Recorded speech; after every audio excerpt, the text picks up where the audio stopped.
A palavra de Deus é viva, transforma corações e ilumina o caminho em tempos de trevas. Aqui você encontra reflexões bíblicas, verdades eternas e direção para a vida. Que cada mensagem fale ao seu espírito e renove sua fé. Curta, comente e inscreva-se no canal. Você é importante para Deus. Esta é a mensagem da verdade, por João Paulo Oliveira. Diferente, eu quero ler o capítulo 7 e versículo 1 do livro de 2 Reis, amém?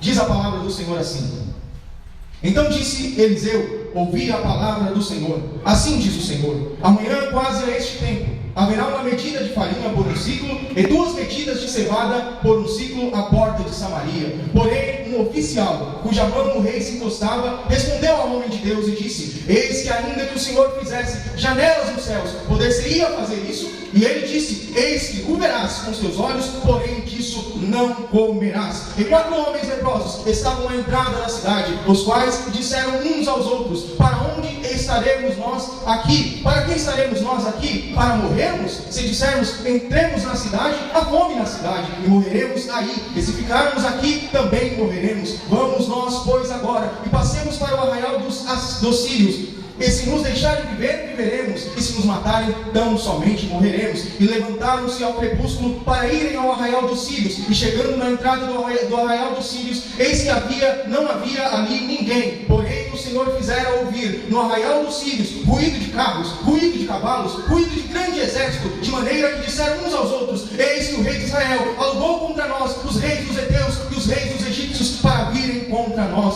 Porém se levantaram e fugiram ao crepúsculo e deixaram as suas tendas, os seus cavalos, os seus jumentos atados, o arraial como estava, e fugiram para salvarem a sua vida. E chegando, pois, estes leprosos à entrada do arraial, entraram numa tenda, e comeram, e beberam, e tomaram dali ouro, prata, roupas, e beberam em outras, se esconderam, e então voltaram, e entraram em outra tenda, e dali também tomaram alguma coisa, e a esconderam. E então disseram uns para os outros: não fazemos bem, este é um dia de boas novas, e se nos calarmos, se esperarmos até a luz da manhã, algum mal nos sobrevirá. Por isso agora vamos e anunciemos a casa do rei. Vieram, pois, então, e bradaram aos porteiros da cidade, e eles lo anunciaram, dizendo: fomos ao arraial dos sírios, e eis que não havia ninguém, nem voz de homem, porém só cavalos atados, jumentos atados, as tendas como estavam. E chamaram os porteiros e anunciaram dentro da casa do rei. Você pode se sentar. Amém? Amém. Aleluia.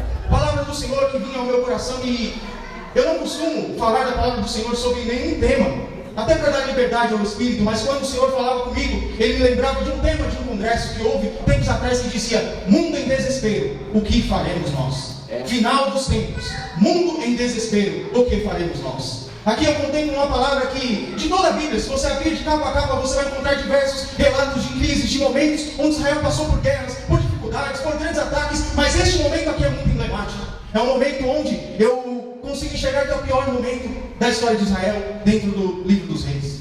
Israel estava cercado agora por uma nação chamada Síria, e essa nação tinha a intenção de invadir Israel, fazer deles escravos e tomar tudo que o povo tinha. A porta de Samaria representa o mundo que nós vivemos.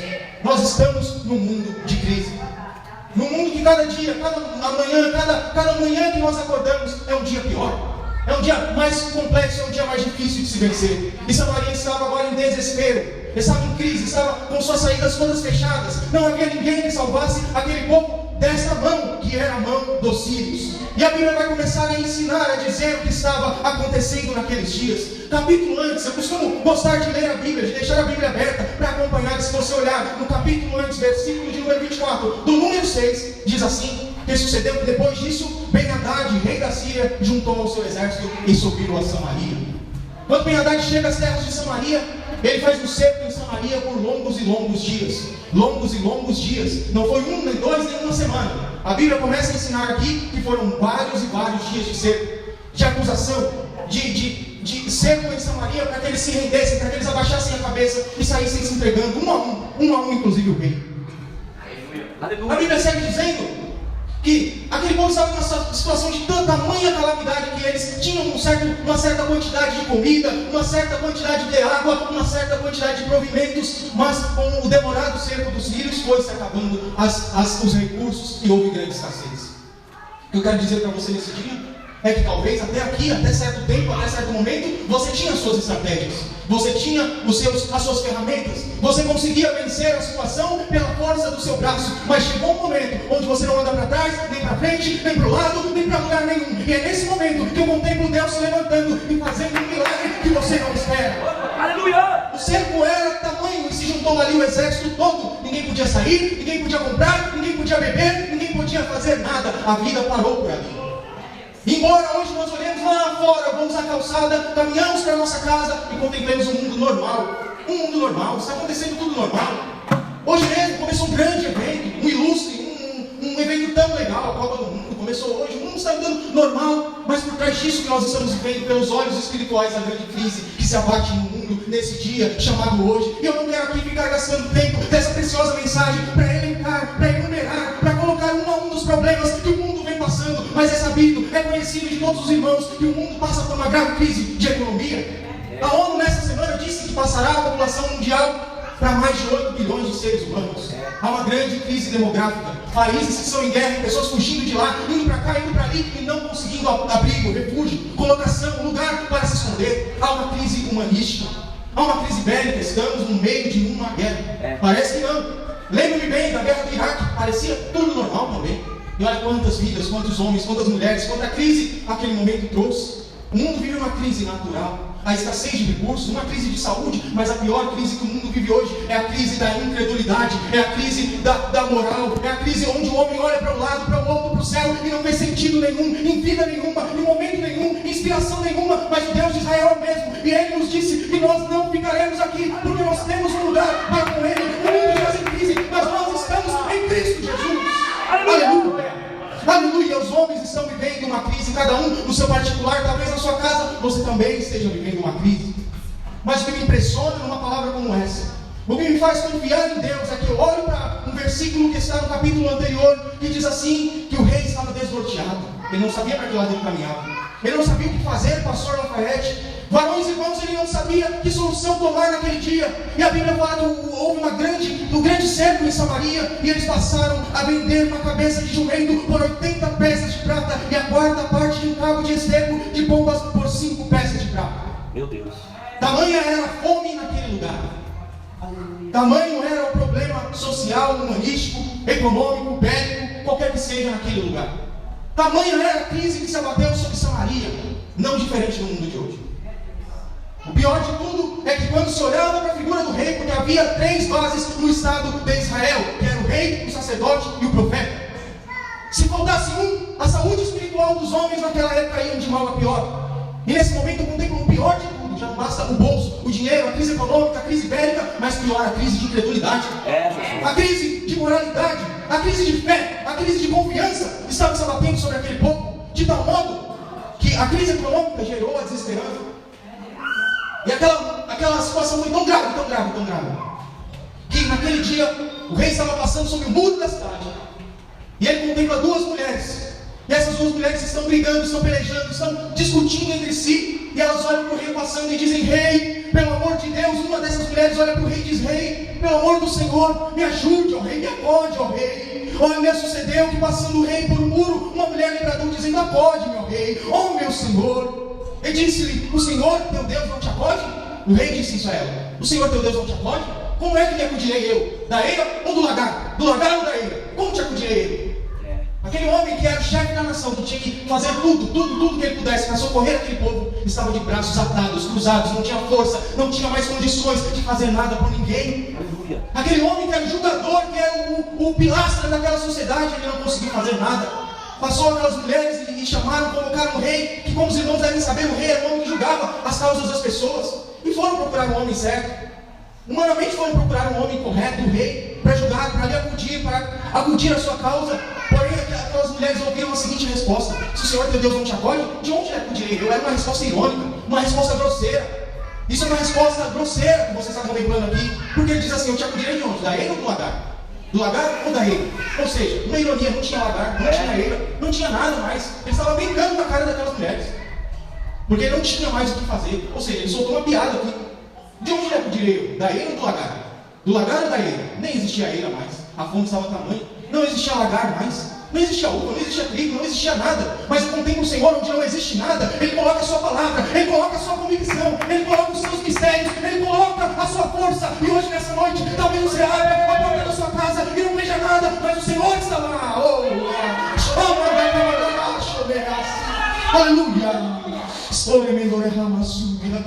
E ela começa a dizer: rei, a situação é a seguinte. Ontem nós entramos num acordo aqui, eu e mais essa mulher, e nós, com a fome, com a catástrofe que estamos vivendo, nós cortamos o meu filho, comemos. E hoje era o dia de ela entregar o seu filho para nós comermos também, mais uma parte. Só que ela se recusou, ela virou para mim e disse: não, meu filho não vou entregar não. O acordo estava feito, você matamos o meu filho hoje, comemos, aí eu fico vendo a miséria, a fome, a desgraça que se assolava naquele lugar, porque como é que os seres humanos chegaram numa situação dessa? De a mulher partir o filho, fazer um acordo, comer o seu filho, depois no outro dia, a outra ofereceria o filho dela. Eu creio que o rei, qualquer rei que fosse o melhor político, não teria solução para essa situação. Mas ele olhou e rasgou as suas vestes. Quando ele viu que o negócio era mais sério, quando ele viu que o negócio era mais complicado, quando ele viu que aquelas mulheres não estavam brigando por coisa vã, por coisa normal, era uma crise catastrófica, ele abaixou e rasgou suas vestes. Mas o que eu contemplo aqui é coisa absurda, meus irmãos. Ele não rasgou a veste para orar a Deus, ele não rasgou a veste para consagrar a Deus, ele não rasgou a veste para se curvar diante de Deus. Ele rasgou suas vestes, olhou para o céu e disse: eu matarei Eliseu, eu matarei Eliseu, eu vou matar esse profeta. Como não está assim o mundo está dizendo aos crentes que é culpado dessa situação, é o profeta que é culpado, é esses pregadores de Bíblia que são culpados dessa situação. Jesus. Aleluia. O mundo está caminhando para isso, para odiar o Evangelho, odiar os profetas, odiar os crentes, odiar aquele que carrega a Bíblia debaixo do braço. Meu Deus. E é isso que eu contemplo aqui. Ele poderia ter rasgado suas vestes diante de tamanha situação e orado a Deus como fez Josafá, não é mesmo? E orado a Deus como fez Gideão, e orado a Deus como fez Abi, e orado a Deus como fez Moisés, mas não. Olha a atitude do cara. Sucedeu que, ouvindo o rei essas palavras, rasgou suas vestes, e passando de lá para o muro, ou melhor, assim, versículo 31 do capítulo 6, ele disse assim: faça Deus a mim e a outro tanto, se a cabeça de Eliseu, filho de Safate, hoje estiver sobre ele. Ou seja, ameaçou o profeta de morte. Sabe por que esse mundo está do jeito que está, a situação está do jeito que está? Por causa da crise de fé, da crise da incredulidade. Não é porque falta dinheiro, não é porque falta condições, não é porque falta comida, não é porque falta vestes, não é porque falta emprego, é porque falta a fé no coração das pessoas que estão lá fora. Elas, ao invés, e até os crentes que estão aqui também, porque ao invés de nós buscarmos forças em Deus, nós estamos querendo achar um culpado, nós estamos querendo achar uma pessoa para crucificar, para dizer: eis que ele é o culpado de nossos problemas. Mas o Senhor está buscando um homem de compromisso que rasgue as vestes para orar a Ele, não para murmurar, não para reclamar, não para abrir a boca e ficar contando piada, mas para orar a Deus, para buscar a face do poderoso, para dar glórias ao alto nome do Senhor, para ungir a sua cabeça e dizer: Senhor, transborda hoje o meu cálice. Aleluia! Porque você pensa que Davi fez essa oração quando ele estava no palácio? Não, foi quando ele estava sendo perseguido. Ele disse: o Senhor é quem transborda o meu cálice, e a minha mesa preparará perante mim a presença dos meus inimigos. É o Senhor que unge a minha cabeça com óleo. E seguimos. Aquele homem não tinha nada como resolver aquela situação. Mas o que me chama a atenção é feliz o povo, a nação, o bairro, a cidade, a casa, o estabelecimento, oh aleluia, a escola, a faculdade, oh é feliz aquele que tem um homem de Deus lá dentro. É por isso que essa igreja está com portas abertas ainda, porque existe homem de Deus aqui dentro. É por isso que essa igreja ainda canta os louvores, porque há homem de Deus aqui dentro. É por isso que essa igreja ainda prega a palavra, porque feliz é o lugar onde há um homem de Deus. Aleluia! Aleluia! E você quer ser conhecido como quem? Como quem reclama, como quem murmura, como quem rasga as vestes para reclamar, para falar mal, para quem? Aquele que abre a boca para profetizar a bênção. Glória! Ezequiel, como nosso irmão cantou aqui, estava diante de um vale de ossos secos. Secos coisa nenhuma, eram sequíssimos. Aleluia! E o Senhor disse: pode viver esses ossos? Ele disse: tu sabes, Senhor. Em momento nenhum ele disse: Senhor, não pode. Ele disse: só tu sabes. E o Senhor mandou ele profetizar. Quantas vezes nós estamos dizendo: não há solução, não há como, não há condições, e o Senhor está tentando resolver as nossas causas, nos ajudar, nos levantar. Oh, aleluia! Glória! fazer coisas grandes, e nós estamos esperando o culpado da nossa situação. E então a Bíblia fala que chegou Eliseu na porta da cidade. Quando há um momento de crise, Deus levanta homens e mulheres para irem à porta da cidade. Que a porta da cidade representa o mundo, representa a pregação do Evangelho, representa você orar a Deus, clamar, se humilhar, pedir a Deus e Ele te responder. E quando aquele homem chegou na porta da cidade, ele já chegou profetizando e dizendo: amanhã a esse tempo haverá providência na porta de Samaria. Era o homem que o rei queria matar, queria apunhalar, queria cortar a cabeça, mas era o homem que Deus falou e disse: vai lá e profetiza bênçãos. Vai lá e fala que eu vou mudar a história. Vai lá e fala que eu vou abrir as portas. E o que me chama a atenção é que um oficial, cujo braço o rei se apoiava, disse: jamais. Um capitão, um homem do primeiro escalão daquela sociedade, disse: não haverá providência de coisa alguma. Sabe por quê? Porque ele estava olhando de dentro para dentro. Se eu olhar para dentro de mim, não há coisa alguma que me ajude, que me salve, que me aproveite. Se eu olhar da porta da minha casa para dentro, eu não vou ver nada para me ajudar, para me colocar de pé. Se eu olhar somente para cá para dentro, eu não tenho nada, tenho uma motivação para ficar de pé. Mas eu olho para fora, eu olho para o que está além dos montes, eu olho para o que está além do que eu posso ver, do que eu posso imaginar. Esse é na machura, como assim? Esse alguém é Deus, é o Senhor dos Exércitos. Ele já está vindo com o seu exército para resolver essa situação. Uma coisa que eu aprendo com essa palavra: a solução não vem de dentro, vem de fora. A solução não vem daqui, desse pedaço de terra, de onde eu vejo, mas vem de fora, vem do Senhor, vem dos altos montes do Senhor. E aí a Bíblia fala que Eliseu aparece como apareceu Elias no capítulo 7, no mesmo capítulo 7 do outro livro, do livro de 1 Reis. A Bíblia fala que Jezabel reinava, massacrava o povo, colocava idolatria em tudo quanto era canto, mas eis que chegou Elias, o presbítero, dos moradores de Gileade, e disse a Acabe: não haverá chuva, nem orvalho mediante a minha palavra. Quando as coisas são difíceis, ouvir a voz de homens só te leva a crer um pouco menos. Mas quando nós ouvimos a voz de Deus, que é uma voz ininteligível para os nossos ouvidos humanos, Deus nos fala coisas que todos olham para nós e dizem: não vai acontecer. Mas o Senhor é que está com a rédea das situações. O Senhor é que governa as constelações estelares. O Senhor é o que governa os planetas. O Senhor é o que controla as horas do universo. O Senhor é o que controla e conta todas as estrelas que estão nos céus. O Senhor é aquele que dá vida ao moribundo. O Senhor é aquele que dá ao pássaro toda a alimentação que ele precisa. O Senhor é aquele que faz o algodão nascer para que você se vista. Aleluia! Nas pequenas e nas grandes coisas eu vejo a mão do Senhor. É, Jesus. E esses homens começaram a duvidar. Mas o pior é quando a linha de frente duvida. Muitas igrejas estão mortas. Não é porque o membro duvida. Não é porque a irmã Maria, o irmão José, ele duvida. Ele não tem mais fé. Porque aqui é um grande hospital, eu já disse isso. E no hospital há pessoas preparadas para cuidar de alguém. O que não pode, o médico é desistir do seu paciente. O que não pode é o médico falar: não há mais jeito.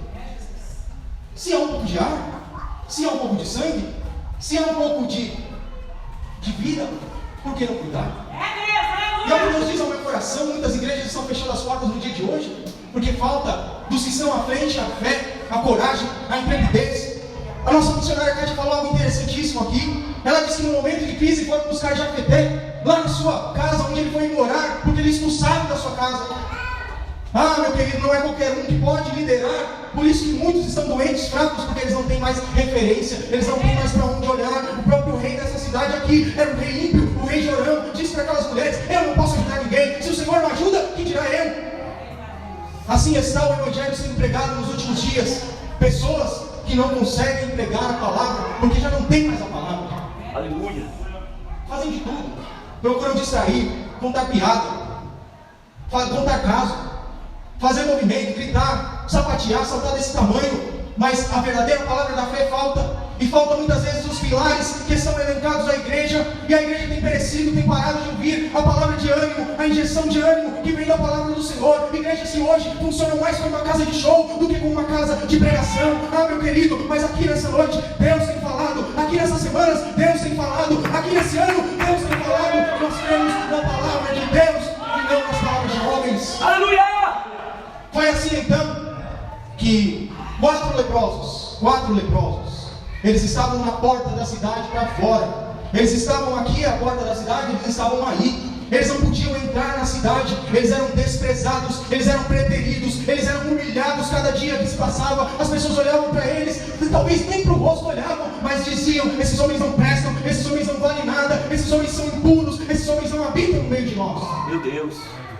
Havia um decreto que os leprosos não podiam morar na cidade. Eles eram a margem da sociedade, eles eram os marginais. Eles não podiam, eles não tinham dignidade para entrar na cidade e coabitar e comer junto com suas famílias e andar junto com seus amigos. Eles não tinham nenhuma relevância naquele momento, naquele contexto. E é o que nossa irmã missionária Cátia disse aqui mais uma vez: Jafeté era um homem esquecido, colocaram ele para fora, mas a solução veio de fora. Quando ele liderou aquela tribo, aqueles homens, eles chegaram à vitória. A solução vem de fora, a solução não vem de mim, não vem do que eu posso, não vem do que eu sei fazer, mas vem do Senhor, vem de fora. Então aqueles homens, eles estavam fora da cidade, e se acaso, se porventura eles precisassem passar perto de alguém, de algum ser humano que se achava melhor do que eles, porque eram chamados de impuros, ele teria que bater no peito, cobrir sua cabeça de cinzas, raspá-la, bater no peito 4 vezes dizendo: leproso, leproso, eu sou impuro, eu sou leproso, para ter licença para passar por meio daqueles homens. Mas é homens desprezados, é homens improváveis, é homens que não têm, é homens que não são, que Deus procura. Aleluia! É homens que não podem, é homens que a sociedade olha para ele e julga ele pela capa, e julga ele pelo que ele anda vestindo, pelo que ele anda comendo.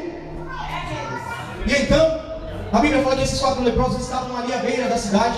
Mas esses 4 leprosos foram muito, infinitamente mais sábios do que o rei, do que aqueles que se achavam bonitões, do que aqueles que estavam lá dentro com saúde, com vida, porque esses 4 leprosos foram os únicos que olharam um para os outros e disseram: se ficarmos aqui, nós vamos morrer. Se nós formos dentro da cidade, a fome tamanha da cidade. Se porventura nós sairmos e formos ao arraial dos sírios, a fome não vai nos matar, mas o que pode nos matar é a espada dos sírios. Mas morte por morte. Eu não sou bom de matemática, até porque eu fui para outra área, já até gostei, mas não é meu negócio. Mas 0 com 0, acho que não dá nada, né? Morrer por morrer, de fome ou de espada, vai morrer de qualquer jeito. E eles pensaram ali altamente, com mais sabedoria do que qualquer homem daquela cidade. Eles disseram: se ficarmos na cidade à fome, nós vamos morrer. Portanto, vamos ao arraial dos assírios, e se eles quiserem nos deixar vivos, nós viveremos. Se eles porventura nos matarem, a morte já é certa, de uma forma ou de outra. E eles então foram corajosos. Ao cair da manhã, eles foram. Quando eles chegaram, tendas vazias, como nós acabamos de ver. Não havia um sírio naquelas tendas. Eu creio que eles olhavam com medo, abriam a porta da tenda. E será que aqui tem alguém? Já entrava se rendendo, se levantando a mão, com medo. Mas quando eles começaram a ver: eita, eu acho que tem coisa boa aqui. Eles começaram a tomar prata, ouro, começaram a comer. Quanto tempo aqueles homens não comiam? Quanto tempo aqueles homens não se alimentavam? E eles começaram a comer, a clamar, a se alegrar, a dizer: olha só, daquela fome, daquela situação, olha onde nós viemos parar. Nós temos agora comida, nós estamos até ricos. Olha o ouro que eu consegui ali. O outro mostrava a prata que ele havia conseguido na outra tenda, e o outro mostrava a capa bonita que ele havia pegado do outro lugar. Mas eis que um sentimento se abateu sobre a vida daqueles homens. Aleluia! Aleluia! O Espírito de Deus despertou aqueles homens. Aleluia! Grandioso Deus de Israel despertou a mente daqueles homens, porque eles eram desprezados, mas eles não eram homens vazios. Você não pode deixar as críticas, as fofocas, as inimizades deixar você ficar vazio. Deus está te preenchendo hoje nessa noite com o Espírito de Deus.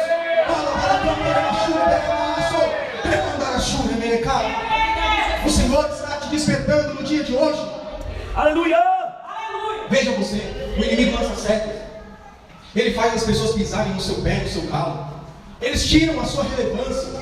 Eles tiram o seu lugar. Eles não confiam em você. Mas o Senhor teu Deus confia.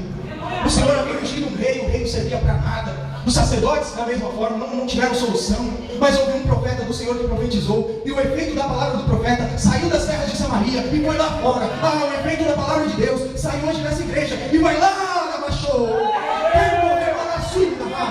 Vai lá na sua situação. Vai lá onde você precisa para te levantar. E então a palavra do Senhor foi e despertou aqueles homens. Para ser bem breve terminar, aqueles homens se sentiram inquietos, aqueles homens se sentiram incomodados, aqueles homens estavam resolvidos, estavam com sua vida agora bem, totalmente boa. encontraram riquezas, encontraram comida e encontraram paciência, paz. Eles não tinham que pensar em ninguém aqui. Eles não precisavam pensar em ninguém, porque eles já tinham conseguido tudo que eles precisavam. Eu creio que com as moedas, com os ciclos, com o dinheiro, eles podiam pagar um melhor médico da região para se curar, para se limpar. Querido, eles poderiam fazer o seu tratamento, eles poderiam fugir dali, virar as costas. Mas a igreja que eu vejo Deus levantando, mesmo quando ela é desprezada, mesmo quando dão um tapa na cara dela, mesmo quando viram as costas para ela não vira as costas para o mundo que precisa, ela não vira as costas para aquele que precisa ouvir, para aquele que precisa de uma oração, de uma palavra, de uma profecia, de um ânimo. Oh, aleluia! Aleluia! E aqueles homens foram e disseram uns aos outros: se nós calarmos a nossa boca e ficarmos aqui neste lugar comendo, usufruindo, e chegarmos amanhã e não fizermos nada, a mão do Senhor pesará sobre nós. Jesus. Até porque eles ouviram, eu creio, a palavra dos provérbios. No número 24, versículo 11, que diz assim: livra os que estão sendo levados para a morte, e salva os que cochilam, cambaleiam, indo para serem mortos. Se disserem não o soubemos, perceberá aquele que sonda os corações. Aleluia. Meu querido, nós estamos vivendo um evangelho muito egoísta nos últimos dias.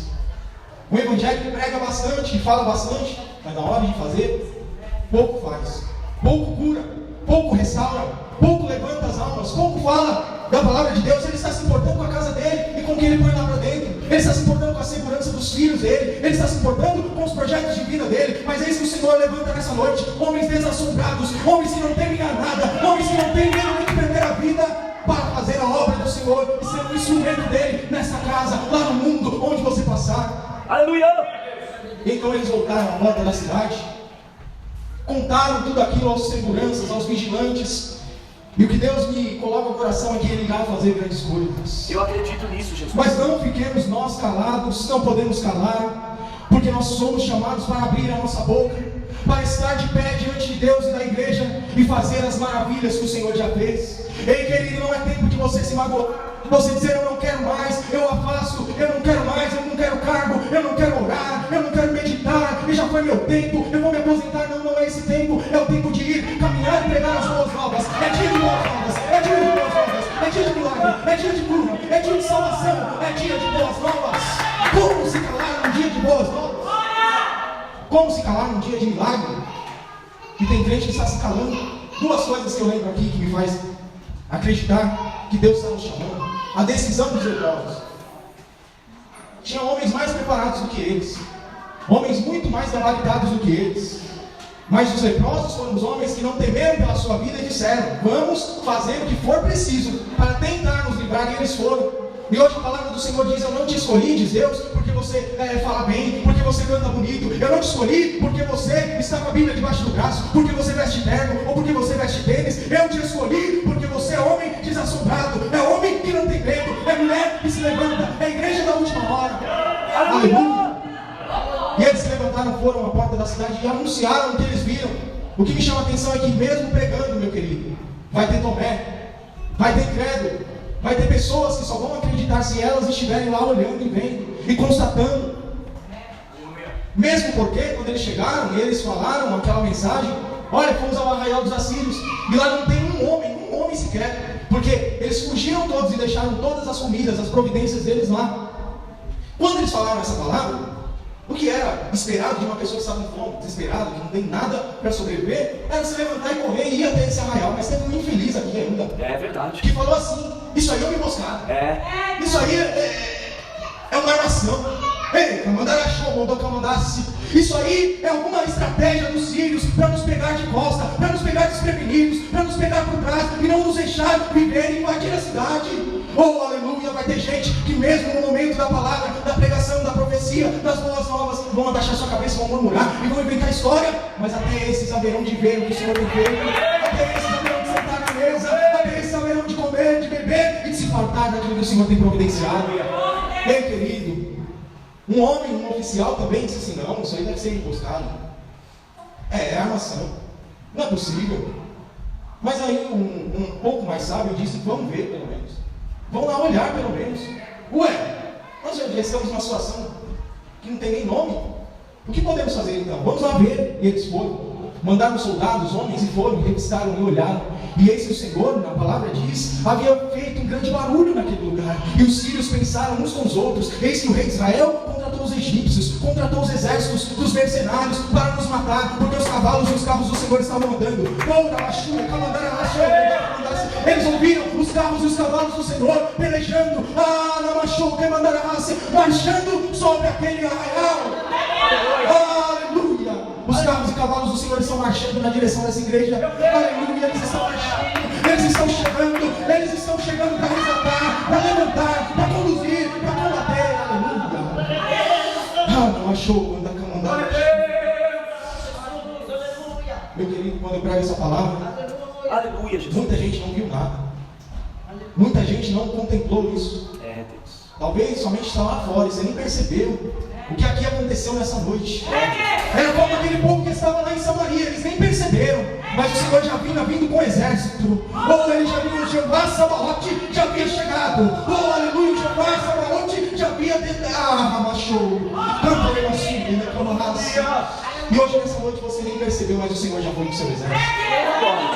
Já tomou aquilo que estava na mão do inimigo. E a Bíblia fala que naquele dia houve em Israel uma medida de farinha vendida por um ciclo e 2 medidas de cevada à porta de Samaria vendidas por um ciclo. E a Bíblia fala que aquele capitão, aquele general que não creu, que não acreditou, que desdenhou do profeta, o rei, como era um tolo, um burro, pegou um amigo dele, parceiro, braço que se apoiava nele, amigão, olha que inteligente, para não dizermos outra coisa. Ele recebe uma mensagem desse patamar, desse importe, dessa elevada situação. E ele põe lá o amigo dele, o colega, o brother dele, para ficar na porta da cidade. Um pouco isso animado, um pouco louco por alguma comida, alguma água, alguma coisa. O que aconteceu? Pisotearam ele todinho, atravessaram ele, foram correr atrás da comida, da providência, e deixaram aquele homem de lado, no resto do chão, deixaram aquele homem pisoteado ali naquele lugar, porque quem não crê na palavra de Deus perece, mas aquele que crê tem vida eterna. Oh, aleluia! Aquele que crê se alimenta, aquele que crê se ergue, e aquele homem ficou no resto do chão. O próprio amigo dele, eu creio que esse rei deve ter ficado meses e meses falando: o que eu fiz com o meu amigo? Sabe por quê? Deus faz justiça pelos seus profetas. Aleluia. Eu disse aqui que hoje nós estamos chegando numa situação que a igreja está sendo odiada. Jesus. Eu já vi, os irmãos sabem que eu gosto de ler, de estudar um pouco. Eu já vi teses até de doutorado, de pessoas inteligentes dizendo que a igreja é culpada até pelo desmatamento. Jesus. Porque a igreja tem aquela palavra lá que diz assim que o homem tem que dominar sobre a natureza. E aí os homens, com essa palavra, com esse ímpeto da Bíblia, eles acabaram devastando a natureza. Olha o que está sendo dito. Nos melhores gabinetes, nas pessoas mais inteligentes. E eu nem vou te contar dos tantos e tantos projetos de lei para calar a igreja e para acabar, afanar com a voz do Evangelho. Mas eu só quero te dizer nessa noite uma coisa, uma mensagem. Aquele que se afronta, que se levanta, que se aparelha contra Deus, esse não prevalecerá. No caminho virão contra nós por 7 fugirão de nós, porque esse toda ferramenta preparada contra nós não prevalecerá. Toda ferramenta preparada não prevalecerá. Eu até me preocupo, eu até penso: Senhor, nós vamos perder essa guerra, mas o Senhor é o nosso general, Ele é o Jeová Sabaote, Ele está aqui essa noite. O que eu aprendo com uma mensagem como essa? A solução vem de fora, e não do que eu tenho, e não de dentro. Crede nos meus profetas e tereis sucesso. A solução vem dos desprezados, dos homens que estão à margem da sociedade. Deus levanta e faz eles príncipes do seu povo. Eita glória. Creia, porque a palavra do Senhor tem hora exata. Eliseu não disse talvez ano que vem, talvez semana que vem, talvez, acho que daqui uns 3, 4 dias. Ele falou amanhã a esse horário. Amanhã a esse horário. Pois bem, eu não sei o que você precisa, mas o Senhor pode ainda amanhã esse horário. O Senhor pode ainda amanhã esse horário mudar o curso da direção das coisas e te exaltar e dizer: você agora vai ser um príncipe no meu povo. Eu vou te mandar boas novas e para contar tudo que eu já fiz. Aplauda o Senhor nessa noite. Deus precisa de homens como esses 4 leprosos que se levantam e vão, que não ficam com medo, que vão diante da solução. Aleluia. Deus abençoe.